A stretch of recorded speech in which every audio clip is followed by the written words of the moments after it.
Ici, nous allons aborder l'insertion de médias dans les articles de notre blog. Alors, il faut savoir qu'il y a deux manières de pouvoir insérer ces types de médias que sont les images, les vidéos, les sons ou tout autre type de médias. Il y a donc deux manières de pouvoir l'insérer dans notre blog. Tout d'abord, nous avons via ici ces quatre petits icônes qui correspondent un peu au contenu de la bibliothèque de médias de WordPress que nous verrons par la suite dans le détail. Donc ici, vous avez la possibilité d'ajouter une image, une vidéo, un son ou un autre média. Mais l'éditeur visuel propose également d'insérer dans l'article une image ici ou une vidéo là. Alors, il faut savoir qu'avant d'insérer ces images ou tout type de médias dans notre contenu, il va y avoir quelques paramétrages à effectuer auparavant pour déterminer l'emplacement où nous allons stocker ces médias, mais aussi pour déterminer le format et les dimensions des images. Pour cela, nous allons nous rendre sous l'onglet Réglages et le sous-onglet Divers. Ici, nous avons la possibilité de choisir l'emplacement où nous allons stocker les fichiers envoyés sur les fichiers de WordPress. Donc ici, nous allons stocker nos images dans le dossier Uploads. Donc, si vous allez dans les fichiers de WordPress, par exemple ici, nous avons notre dossier WordPress. À l'intérieur, nous avons nos fichiers standards de WordPress. Vous pouvez aller dans le dossier WP Content. Et ici, nous avons un dossier Upload dans lequel nous allons insérer l'ensemble de nos fichiers.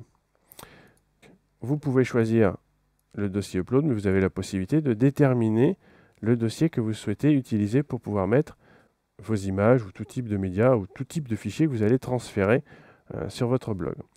En dessous ici, nous avons la possibilité de dire qu'on souhaite organiser nos fichiers dans des dossiers mensuels ou annuels. Ici, je reviens dans mon dossier Upload et ici, ce que j'ai fait, c'est que j'ai divisé par année et en dessous par mois.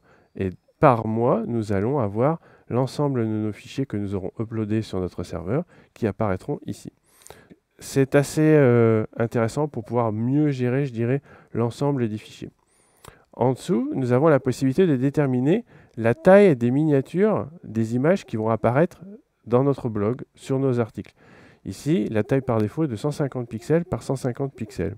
Et vous avez la possibilité de rogner les images pour arriver aux dimensions exactes qui sont déterminées au-dessus. Donc là, 150 par 150 pixels. Ça veut dire que WordPress va couper une partie de l'image. Si l'image est trop grande ou trop large, il va couper une partie de l'image pour pouvoir arriver à 150 pixels de hauteur et de largeur. En dessous, vous avez la possibilité de déterminer une taille moyenne pour l'image que vous voulez voir apparaître. Donc cette largeur peut être de 300 pixels et la hauteur de 300 pixels.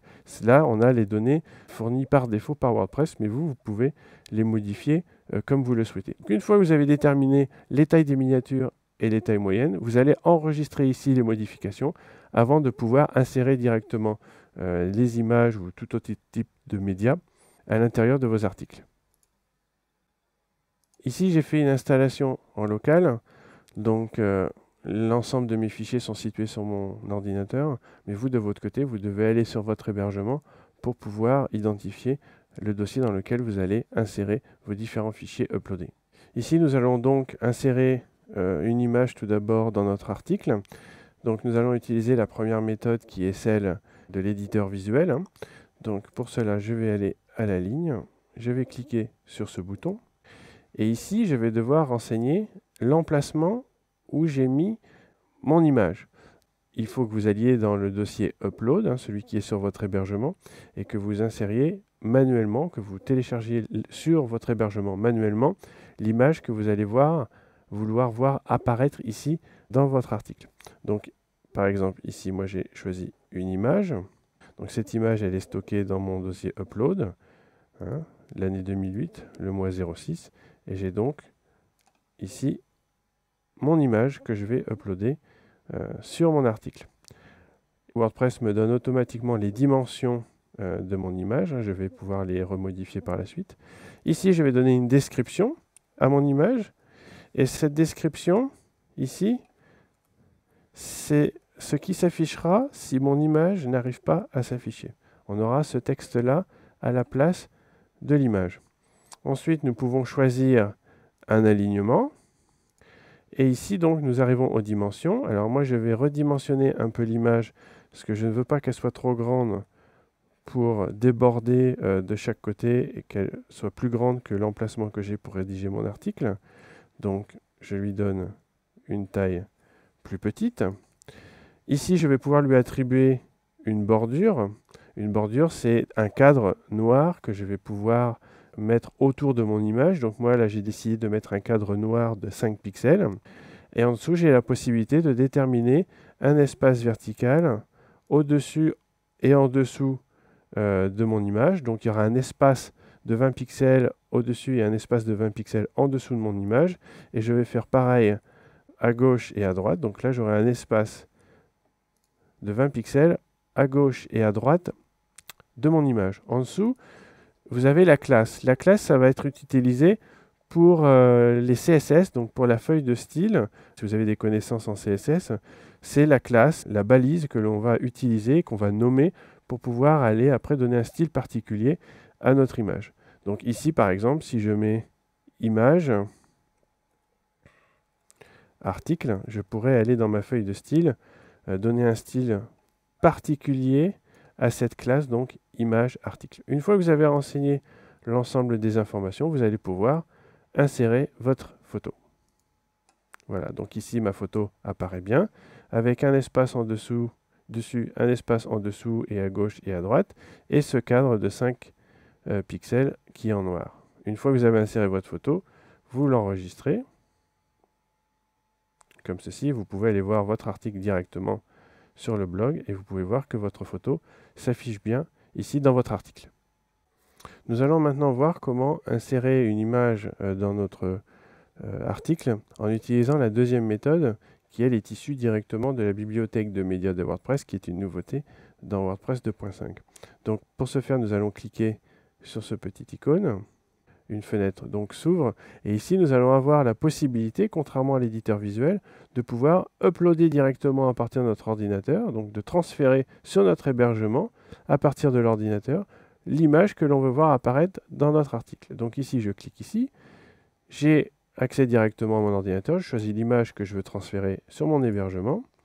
Ici mon image est donc transférée, elle est dans le dossier upload et ici donc j'ai différentes informations à renseigner pour pouvoir enregistrer ma photo. Donc tout d'abord j'ai le titre, en dessous j'ai la légende qui correspond un peu à un sous-titre je dirais.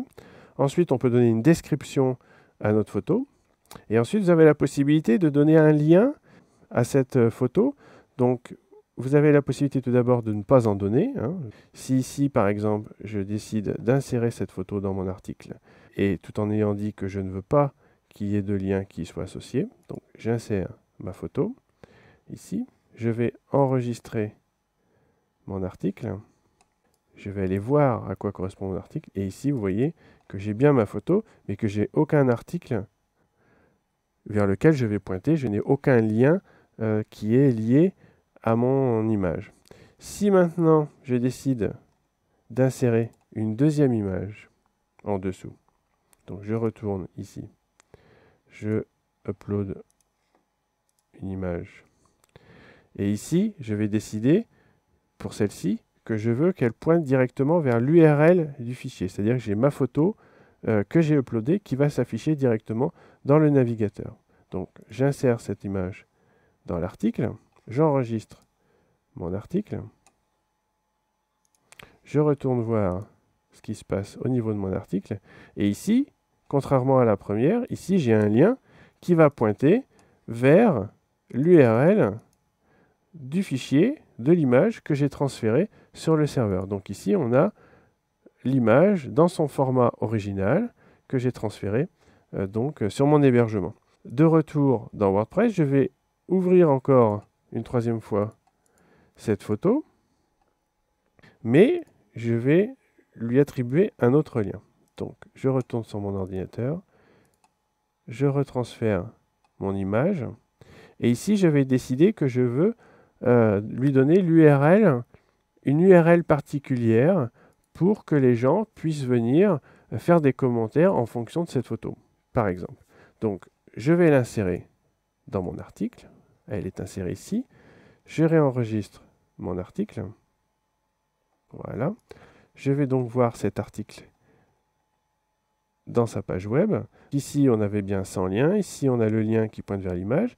Et ici, on a un lien qui va pointer vers une URL qui est destinée uniquement à l'image.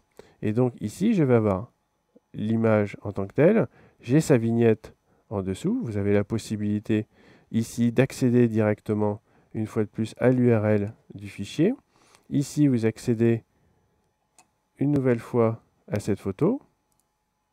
Voilà. Et vous avez la possibilité, sur la page de cette photo, de pouvoir laisser un commentaire. Ce qui fait que, par exemple, pour des artistes ou des photographes, de pouvoir créer une sorte de portfolio de leurs photos ou de leurs peintures et d'attribuer une URL spécifique à leurs images pour que les gens puissent venir y laisser des commentaires. Donc vous voyez qu'ici, on a différentes possibilités dans WordPress pour pouvoir enregistrer des photos dans nos articles. On a vu tout d'abord la possibilité de le faire avec l'éditeur visuel. Et avec la bibliothèque de médias, nous avons ici 3 possibilités de photos à insérer. Donc on va revenir une dernière fois sur l'insertion d'une image ici. On a bien procédé au transfert. Et vous avez la possibilité en dessous de l'URL du lien de décider de l'alignement, qui soit à gauche, à centre ou à droite, et de la taille de votre image, comme nous l'avons paramétré précédemment dans les réglages. Vous avez la possibilité d'afficher la miniature, une taille moyenne que nous avons déterminée donc, dans nos paramètres, ou alors vous avez la possibilité d'afficher la taille originale. Donc ici, on va rester en taille moyenne.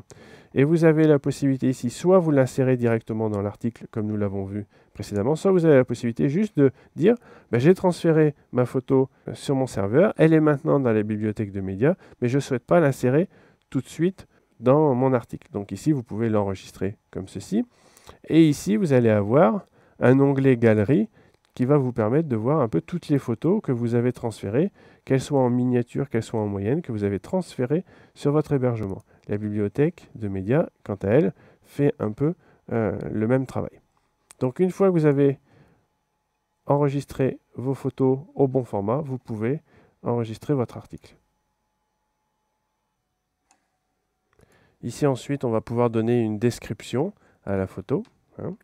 Et en dessous, nous avons l'URL du lien. C'est-à-dire que notre photo, elle va pouvoir avoir un lien qui va pointer soit sur le fichier, soit ici mettre l'URL de l'article, et ça va être l'URL surtout de l'image. Alors on va prendre ici par exemple, vous avez la possibilité de ne pas mettre de lien.